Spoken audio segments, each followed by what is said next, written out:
Non plan budget में expenditure बढ़ रहा है, कटौती करनी पड़ेगी तो आपका हेल्थ सेक्टर, एजुकेशन सेक्टर या दूसरे जो वेलफेयर सेक्टर्स हैं उस पर आपको क्रंच कट मारना पड़ेगा। आज ये स्थिति हो गई कि इन दोनों पार्टियों को रिजेक्ट करने की स्थिति आ गई है। ये तो एक टूरिज्म हब बना लेना चाहिए पूरे हिंदुस्तान में। हम सीपीएस और ओएसटी की बात बहुत शिद्दत से उठ रही है, वो सब नॉन प्लान बजट है, वो नुकसान ही करता है समाज का। इट इज फिजिबल, शिमला में मेट्रो इट इज फिजिबल, दो इट में भी सम एक्सपेंसिव। हमारे पास एक आरईसी है, बाकी प्राइवेट कॉलेज है। आप कर्नाटका बेंगलोर जाओ, एलोन इन बेंगलोर वहां पर 126 इंजीनियरिंग कॉलेज लाइबिलिटीज है। तो ये बेशर्मी है पिछली सरकार की भी, इस सरकार की भी, कि वो जो बजट है उसको पहले वो निकाल करके अपने पास वो रख देते, विदहोल्ड कर देते हैं और आगे के लिए वो इम्प्लीमेंट होता नहीं।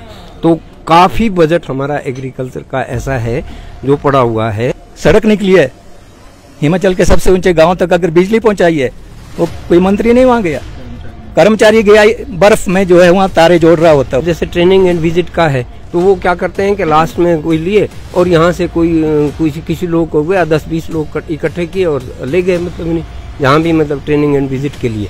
अगर वो एक्चुअली किसान जाए तो उसके ऊपर कोई चेक होना चाहिए। तो जो सैंक्शन पोस्ट है उनको भी डेली वेजर में भर रहे हैं, कोई एंगेजमेंट कोई आउटसोर्सिंग में भर रहे हैं, तो उस पैसे का तो मिस यूटिलाइजेशन ही हो रहा है। सुख की सरकार रही है, बोलते भी सुख की सरकार है, तो मैं चाहता हूं कि सुख की सरकार सिर्फ मंत्रियों और सेक्रेटरी तक रह गई है। एजुकेशन भी ऐसी होनी चाहिए कि एजुकेशन कोई डिग्री अवार्ड करने की नहीं है, एजुकेशन ऐसी होनी चाहिए जिनसे एम्प्लॉयमेंट जनरेट हो। और उसके बाद भी खजाना खाली की बात जो कर रहे हैं, वो खजाना खाली क्यों है?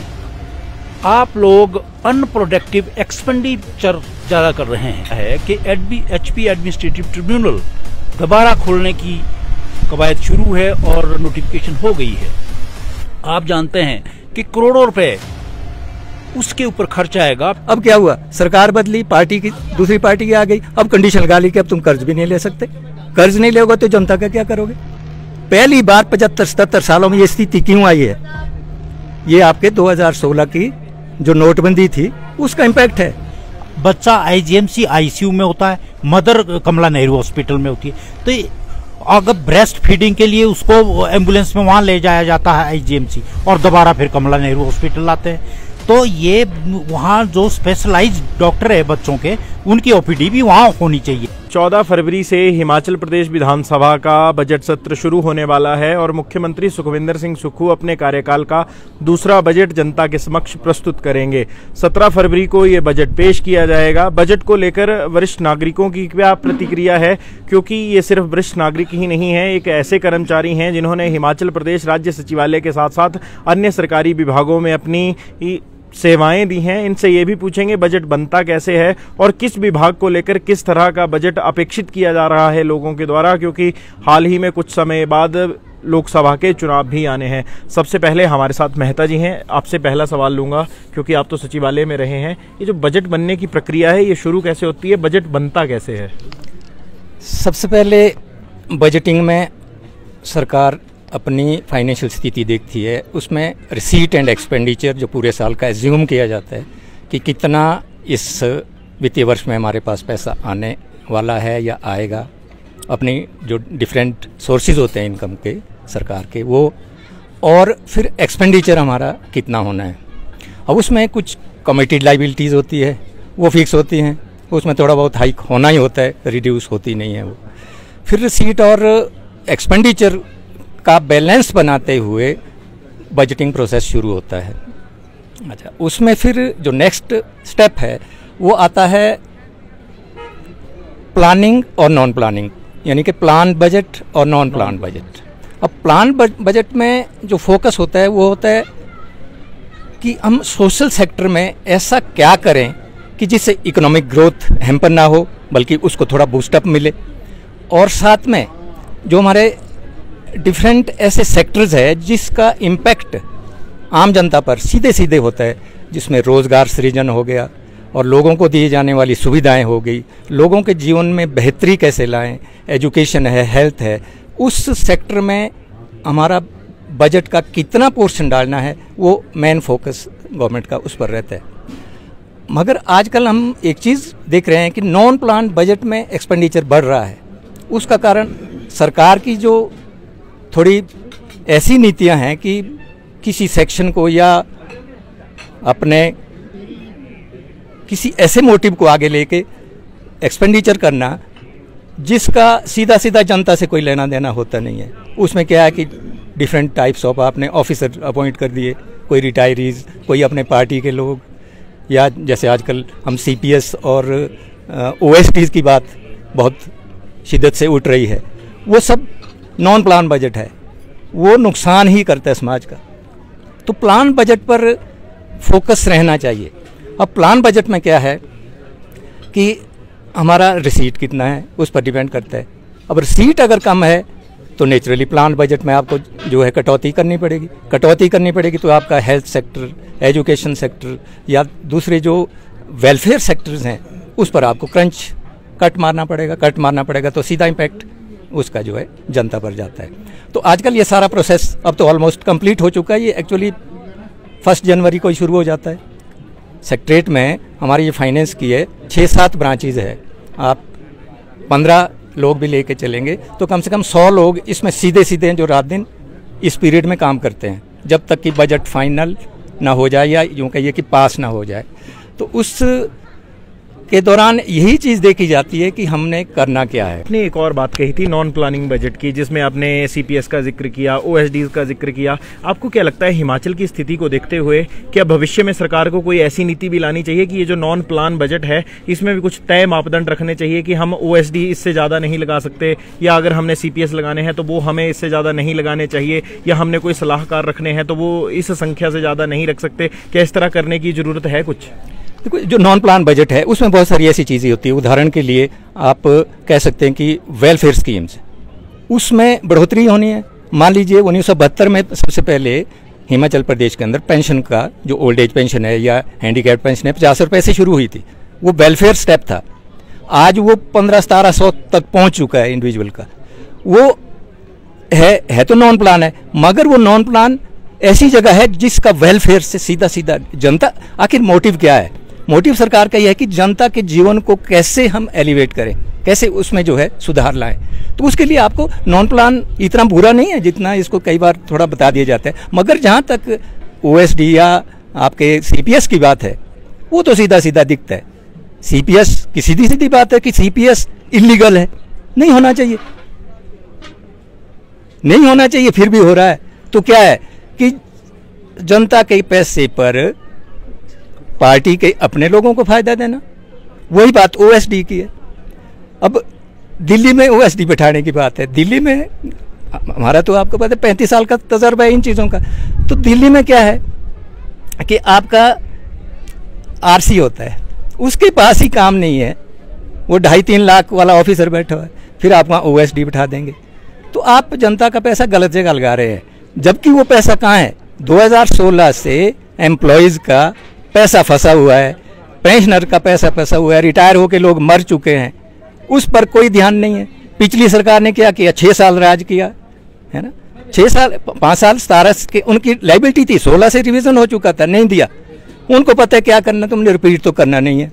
अब इस सरकार ने भी देखा, इन 2 साल निकलने, 1 साल हो गया, दूसरा साल चल पड़े, इनका भी उस तरफ ध्यान नहीं है। एक रिटायरीज का 20-20, 25-25 लाख रुपया ये पिछले for the last 7 to 6 years दबा के बैठे हैं। आगे के लिए इनके पास कोई प्लान नहीं है। तो ये क्या कर रहे हैं? जबकि ये कमिटेड लाइबिलिटीज है, तो ये बेशर्मी है, पिछली सरकार की भी, इस सरकार की भी। तो इस बेशर्मी को कैसे करें? इनको क्या देखो, मान लो इलेक्शन आ रहे हैं कि ठीक है एक पार्टी को छोड़ के दूसरे में जाएंगे तुम हमारे बीच में ही। आज ये स्थिति हो गई कि इन दोनों पार्टियों को रिजेक्ट करने की स्थिति आ गई है कि भाई इस तरफ आप सोचिए। डेवलपमेंट की बात करती है, कौन सा मंत्री है या कौन सा MLA जिसने डेवलपमेंट की है? ये एक एम्प्लॉयज़ के हाथ से हुई है।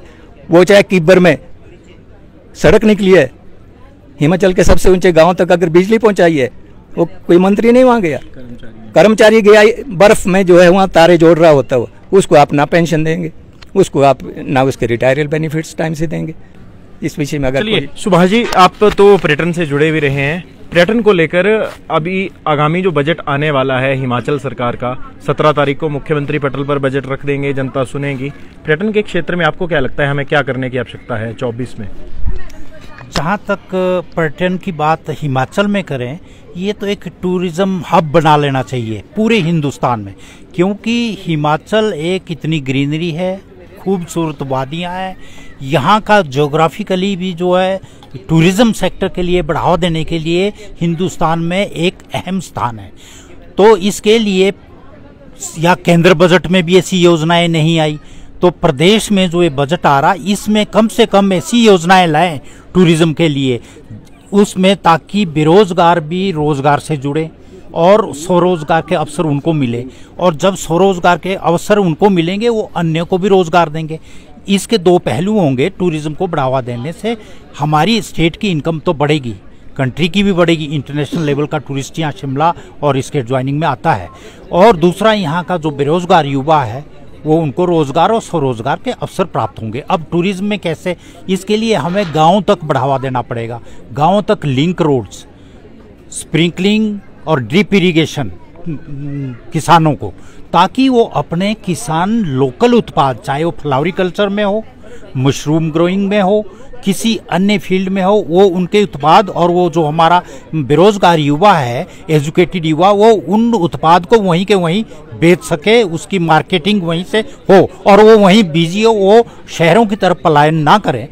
एक बेरोजगारी दूर होने के लिए ये टूरिज्म के साथ ही अहम है। और दूसरा ये कि जैसे अब शिमला राजधानी है, यहाँ पर इतना ट्रैफिक है, तो टूरिज्म इतना निराश होकर जाता है, तो यहाँ अगर मेट्रो का प्रावधान होता इस बजट में, कम से कम सर्वे का तो चैप्टर रखते, सर्वे के लिए मेट्रो का सर्वे, इट इज़ फीजिबल, शिमला में मेट्रो इट इज़ फीजिबल, दो इट में भी सम एक्सपेंसिव, पर अगर इसका सर्वे का प्रावधान रखा होता या रखा जाए इस बजट में, तो कम से कम पॉल्यूशन और ट्रैफिक दोनों का समाधान इसमें मेट्रो से ही सॉल्व हो जाएगा। और ये पूरा रूट जो है यूनिवर्सिटी से लेके और कुफरी तक जितना भी टूरिस्ट हब है ये कवर हो जाएगा। इसके अलावा टूरिज्म को बढ़ावा देने के लिए हमारे पास यहाँ कोई भी ऐसा एजुकेशनल वो स्पेशलाइजेशन के लिए कोई भी इंस्टीट्यूट नहीं है। तो अब दूसरे प्रदेशों में जाके देखो आप, एक इंजीनियरिंग कॉलेज से ही आप यहाँ से ले लो, हमारे पास एक REC है, बाकी प्राइवेट कॉलेज है। आप कर्नाटका बेंगलोर जाओ, एलोन इन बेंगलोर वहाँ पर 126 इंजीनियरिंग कॉलेज है, और यहाँ पर हिमाचल के विषय में एक और बात कही जाती है, हिमाचल गांवों में बसता है और गांवों के लोग या तो खेतीबाड़ी पर निर्भर हैं या फिर बागवानी पर निर्भर हैं। मैं आपसे भी जानना चाहूँगा, कृषि के क्षेत्र में इस समय हमें क्या करने की आवश्यकता है? हमारे बजट में कृषि को लेकर, बागवानी को लेकर क्या होना चाहिए? जहाँ तक एग्रीकल्चर का संबंध है, ऐसा है कि सेंटर से बहुत अच्छी स्कीम्स हमारे पास मतलब नहीं अवेलेबल हैं, जिसको इम्प्लीमेंट डिपार्टमेंट कर रहा है, पर प्रॉब्लम क्या है कि उसको प्रॉपर इम्प्लीमेंटेशन उसकी नहीं हो पा रही है।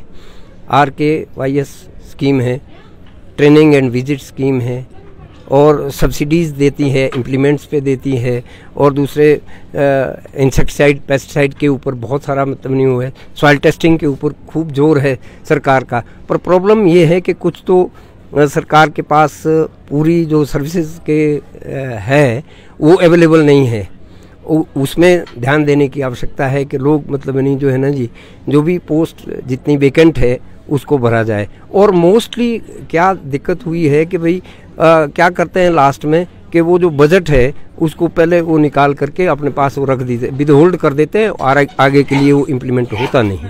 तो काफ़ी बजट हमारा एग्रीकल्चर का ऐसा है जो पड़ा हुआ है। तो इस तरह की कोई स्कीम्स बनाएं, उसके कोई बहुत सारे लूप होल्स है। अभी आप मतलब नहीं जो पहले सेक्रेटरीट वालों ने भी बताया आपको, उसके लूप होल्स ऐसे हैं कि भाई वो बजट पड़ा रहता है, बजट को उसी साल में खर्च नहीं किया जाता, विदहोल्ड निकाल दिया और आगे मतलब नहीं वो अगले साल के लिए फिर वो रखा। तो अगर मतलब नहीं वो बजट सेम ईयर्स में उसी साल में वो खर्च कर लिया जाए, तो जो गांव के लोग हैं, जो किसान हैं, वास्तविकता में उनको है। अब जैसे ट्रेनिंग एंड विजिट का है, तो वो क्या करते हैं कि लास्ट में कोई लिए और यहाँ से किसी लोग को गया 10-20 लोग इकट्ठे किए और ले गए, मतलब नहीं जहाँ भी मतलब ट्रेनिंग एंड विजिट के लिए। अगर वो एक्चुअली किसान जाए तो उसके ऊपर कोई चेक होना चाहिए, ऐसा चेक हो जो पता लगे कि हाँ वाकई मतलब नहीं वो खर्चा जो है उसी मद में हुआ है कि नहीं हुआ है। तो ये कुछ एक चीज़ें हैं जिसके विषय में मतलब नहीं वो किया जा सकता। बाकी एग्रीकल्चर में का जहाँ तक संबंध है, उसमें काम तो हुआ है और लोगों ने काफ़ी उसके ऊपर किया भी है। अब जैसे सॉइल टेस्टिंग का ही ले लीजिए आप, सॉइल टेस्टिंग के ऊपर है। अब लोग, बहुत सारे लोग तो ऐसे आते हैं कि जी मतलब नहीं सॉइल टेस्ट करिए, इसमें क्या हो सकता है। सॉइल टेस्ट में ये नहीं है कि भाई उसमें आपको ये बताया जाएगा कि भाई क्या हुआ, पर मतलब नहीं सॉइल का आपकी सॉइल हेल्थ कैसी है वो उसके विषय में वो बताया जाएगा। तो उस स्कीम्स को अगर प्रॉपरली इम्प्लीमेंट किया जाए तो तरक्की हमारी हो सकती है। चलिए, परमान भारद्वाज जी, आप तो हिमाचल प्रदेश विश्वविद्यालय में अपनी सेवाएं दे चुके हैं। शिक्षा के बजट को लेकर हमेशा से चर्चाएं यही उठती हैं कि शिक्षा पर कम से कम बजट का 10वां हिस्सा तो खर्च होना ही चाहिए, जो कि सरकारें नहीं खर्च करती हैं। शिक्षा को लेकर अगर हम बात करें, आपको क्या लगता है बजट में शिक्षा को लेकर क्या होना चाहिए? सबसे पहले तो मैं आपको शिक्षा के लिए तो बजट सफिशेंट होना चाहिए और फ्री एजुकेशन सबके लिए सरकार की तरफ से होनी चाहिए, irrespective of caste, irrespective of region. पर हमारे कॉन्स्टिट्यूशन में प्रोविज़न है कि हम 85% लोग गांव में रहते हैं, वहाँ पंचायतें होती है, ब्लॉक होते हैं, आपके ज़िला परिषद होती है। ये उनके लिए स्पेसिफिक प्रोविज़न है कि प्लानिंग कमेटी होगी पंचायत में, वो प्लान करेगी कि हाँ किस चीज़ की ज़रूरत है और कितना बजट की ज़रूरत है। फिर फाइनेंस कमेटी उसको असेस करेगी, जो नेसेसिटी है लोगों की, गांव के रूरल एरिया की, अगर उसको असेस किया जाता है बजट के लिए और उसके लिए बजट दिया जाता है तो रूरल डेवलपमेंट होगी। और रूरल डेवलपमेंट के साथ ही हमारे जो अनएम्प्लॉयड बच्चे हैं उनको वहाँ ही एडजस्ट किया जा सकता है, क्योंकि इस वक्त सारे देश में अनएम्प्लॉयमेंट की बहुत बड़ी प्रॉब्लम है। हम एक एग्जांपल दे देते हैं कि बजट, जितने भी पोस्टें सैंक्शन होती है बजट से होती है, तो बजट तो आता है सैंक्शन के हिसाब से, प्लान का भी आएगा, नॉन प्लान का भी आएगा। पर जब हम उनको खर्च करने लगते हैं तो जो सैंक्शन पोस्टें हैं उनको भी डेली वेजर में भर रहे हैं, कोई एंगेजमेंट, कोई आउटसोर्सिंग में भर रहे हैं, तो उस पैसे का तो मिस यूटिलाइजेशन ही हो रहा है। जब आपके पास रेगुलर पोस्ट आ गई तो रेगुलर एम्प्लॉयमेंट, रेगुलर रिक्रूटमेंट के करके उनको रेगुलर लगाइए, उनके साथ दोष मत कीजिए। क्योंकि आज जितना भी यूथ है वो टॉर्चर हो रहा है इस देश में। उनके 5,000 रुपया दे दिया, शहर में कौन करेगा उससे गुजारा? और कितने सालों, 20 सालों से लोग बच्चे आउटसोर्सिंग में काम कर रहे हैं। इससे हमें तो, और एजुकेशन भी ऐसी होनी चाहिए कि एजुकेशन कोई डिग्री अवार्ड करने की नहीं है, एजुकेशन ऐसी होनी चाहिए जिनसे एम्प्लॉयमेंट जनरेट हो। हमने जब 15-20 यूनिवर्सिटी यहाँ बननी थी तो हमने सब वाइस चांसलर को कहा कि आप सिलेबस बनाइए सब मिलके, और जितनी इंडस्ट्री हिमाचल में खोलनी है उस सिलेबस को लगाइए और उन बच्चों को उनको एजुकेट करिए और उनको उन्हीं इंडस्ट्रीज में लगाइए। किसी ने कुछ नहीं सुना। 17 तारीख को प्रदेश का बजट आना है, आपको क्या लगता है? आप तो रिटायर्ड कर्मचारी भी हैं और कर्मचारियों की हमेशा से यही मांग रहती है, हमारी ये मांग पूरी नहीं हुई, हमारी वो मांग पूरी नहीं हुई। आपको क्या लगता है अब कर्मचारियों के कौन से क्षेत्र हैं जो सरकारों से छूट रहे हैं? इस वक्त जो ये सुख की सरकार रही है, बोलते भी सुख की सरकार है, तो मैं चाहता हूं कि सुख की सरकार सिर्फ मंत्रियों और सेक्रेटरी तक रह गई है, आम जनता के लिए सुख की सरकार नहीं है। क्योंकि जिस टाइम ये मैनिफेस्टो इन्होंने बनाया भी, सबसे पहले उन्होंने ये कहा था, अपने भाषण में कहा, चाहे वो कहीं भी भाषण प्रदेश में हुए हैं उसमें, चाहे वो सेंटर से आए हैं, चाहे वो स्टेट से हमारे ये लोग रहे हैं, सीएम साहब रहे हैं जो बने हैं, इन्होंने ये कहा था कि पहली मीटिंग कैबिनेट की होगी, पहला पेन होगा, पहला टेबल होगा, उसमें 1 लाख बेरोजगारों को रोजगार दिया जाएगा। तो मैं तो समझता हूँ कि 14 महीने इस सरकार को हो चुके हैं, एक भी रोज़गार जो है वो नहीं दे पाई है। सेकेंडली, दूसरी जो हम बात कहें अभी प्लान नॉन प्लान की बात कहें, कितने हमारे मंत्री, कितने हमारे सेक्रेटरी हैं जो गवर्नमेंट ऑफ इंडिया प्लान को लेकर गए हैं? क्योंकि ये तो हम मानते हैं कि स्टेट में जो है अपनी इतनी आर्थिक स्थिति हमारी ऐसी है कि ये प्रोवाइड नहीं करवा पा सकते, लेकिन पैसा तो सेंटर से लेना है, उसकी भी कोई सीमा है। 14,000 करोड़ इस वक्त ले चुके हैं और जो ले चुके हैं उसका उल्लेख अभी तक कोई कहीं नहीं आता है, वो पैसा कहाँ खर्च हुआ है। जब ये दूसरे अगर हमारे कोई भी इस बारे में चर्चा करते हैं, आम जनता तक कोई उसका जो है वो ब्यौरा नहीं आता है, सिर्फ यही है कि चुप ही साधे हैं। जहाँ तक हम बात करें रिटायरीज़ की, जो हम लोग भी हैं, आज हमें 8 वर्ष का समय हो चुका है। हमारे संशोधित वेतन जो 2016 से आने थे वो कुछ, हाँ ये हम मानते हैं कि पूर्व सरकार भी जो है ऊँट के मुंह में जीरे की बात कर गई, उसमें चलो कुछ थोड़ा सा रहा, 20% उन्होंने जो है ग्रेस्टी का दिया, 50,000 जो है वो संशोधित वेतनमान में रहा। हाँ ये हम मानते हैं कुछ थोड़ा सा डिले रहा, एजी ऑफिस में हमारी फाइलें नहीं हो पाई, लेकिन अब वो सब कुछ प्रोसेस हमारा कंप्लीट हो चुका है और उस प्रोसेस में जो है अभी तक एक पैसा भी नहीं दिया गया है। लोग आज हिमाचल प्रदेश के जितने हैं सड़कों पे उतर चुके हैं और हाई कोर्टों में लोग जा चुके, अपना पैसा खर्च कर चुके हैं। कुछ लोग हमारे जो एम्प्लॉइज़ हैं वो स्वर्ग सिधार चुके हैं और जो एक बहुत ही ज़्यादा, मैं ये चाहता हूँ कि जब ये सरकार आई है युवाओं पे और रिटायरीज़ के उस पर आई है, ये सरकार अपने वादों को लेकर आई है। आज यही वादे अगर ख़त्म करना चाह रहे हैं तो मैं चाहता हूं कि इस प्रकार ये सरकार जल्दी नहीं टिक पाएगी और जो ये निर्णय जो ये अब ले रहे हैं अपनी चुप्पी साधें। आज देखिए ये पहली दफ़ा हमारे हिमाचल प्रदेश में हुआ है कि डीए अभी तक जो है हमारा नहीं रिलीज़ कर पाए, चाहे वो 15 अगस्त की बात है। एक आशा होती थी लोगों को कि चलो नहीं हुआ, दिवाली है, 15 अगस्त है, 26 जनवरी है, मिलेगा ही मिलेगा, लेकिन आज पहली मर्तबा हमने भी 35 वर्ष सचिवालय में अपने सेवा दी है, लेकिन फर्स्ट टाइम ये ऐसा हुआ है कि ये 12% हमारा डीए है, जबकि 4% सेंटर से जनवरी में रिलीज़ होने जा रहा है। अभी तक ये डीए जो है वो नहीं दे पाई। अब हम आशाएं हमें इस बजट की कि इस बजट में ये क्या रिटायरीज़ के लिए देंगे, क्या युवाओं को देंगे और किस प्रकार का ये बजट पेश करने जा रही है सरकार। क्या ये कागज़ों तक सीमित रहेगा, जैसे पिछली बार भी हुआ है, दूसरा बजट है ये पेश हो रहा है, पिछले बजट का कोई पता नहीं है, वो भी ज़ीरो रहा है, तो ये भी कागज़ों में ही रहेगा या कोई इसकी इम्प्लीमेंटेशन होगी तो लोग आगे की रूपरेखा को तैयार करेंगे। कि आने वाले समय में लोकसभा के चुनाव भी हैं और 1.5 से 2 महीने का ही वक्त लोकसभा चुनावों में है। कुछ लोग ये भी कह रहे हैं कि ये जो बजट होगा इसका असर लोकसभा चुनावों में भी देखने को मिलेगा। नमस्कार, मेरा ये मानना है कि लोकसभा चुनाव जो आ रहे हैं, अगर हिमाचल सरकार बजट में कुछ सभी वर्गों को राहत देती है, चाहे वो कर्मचारी है, पेंशनर है, युवा है, महिलाएं हैं या गरीब लोग है, किसान है, एग्रीकल्चरिस्ट है, अगर सबको कुछ ना कुछ इस बजट में कुछ घोषणा करती है या बजट प्रोविजन रखते हैं तो नेचुरली गुण दोष पर लोग मेरे हिसाब से ज़रूर फिर इस पर ध्यान देंगे और असर भी पड़ेगा। पर मेरा ये मानना है कि सरकार जो रोना रो रही है कि हमारे पास पैसा नहीं है, ये रोना उनका इसलिए ठीक नहीं लगता है हमारे को कि सेंटर से भी ग्रांट आ रही है। 14 महीने के अंतराल में 12-1300 करोड़ रुपए आ भी गया है और उसके बाद भी खजाना खाली की बात जो कर रहे हैं, वो खजाना खाली क्यों है?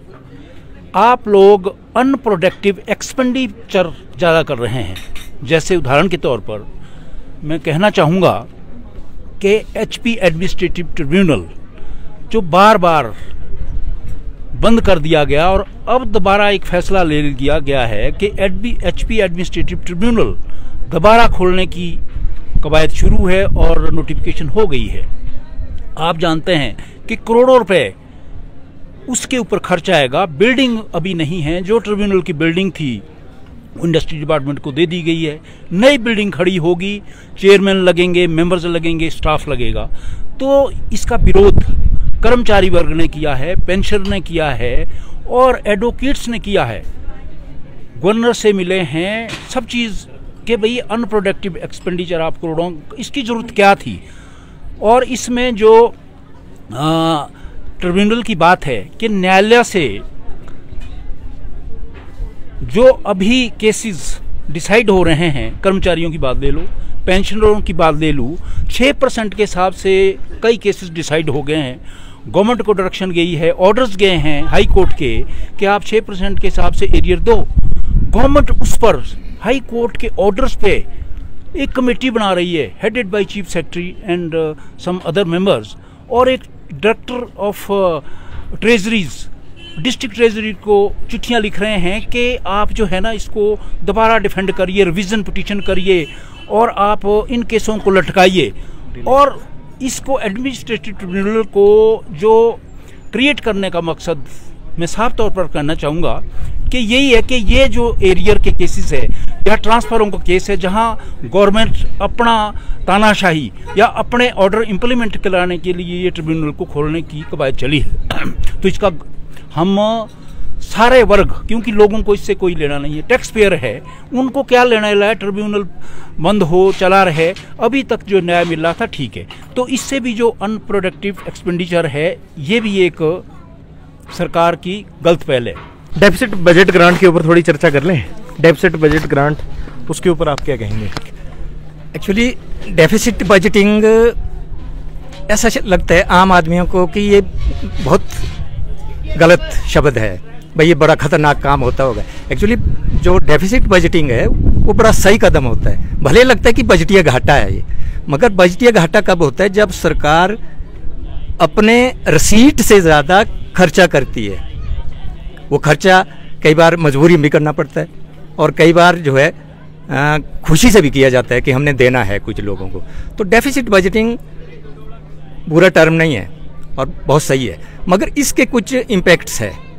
डेफिसिट बजटिंग में क्या होता है कि लोगों की परचेजिंग बढ़ जाती है, परचेजिंग पावर बढ़ जाती है, इकोनॉमिक जो गतिविधियां हैं वो भी ज़्यादा तेज़ी से चलती है, मगर इसका जो इम्पैक्ट है, बैड इम्पैक्ट, वो इन्फ्लेशन में दिखता है।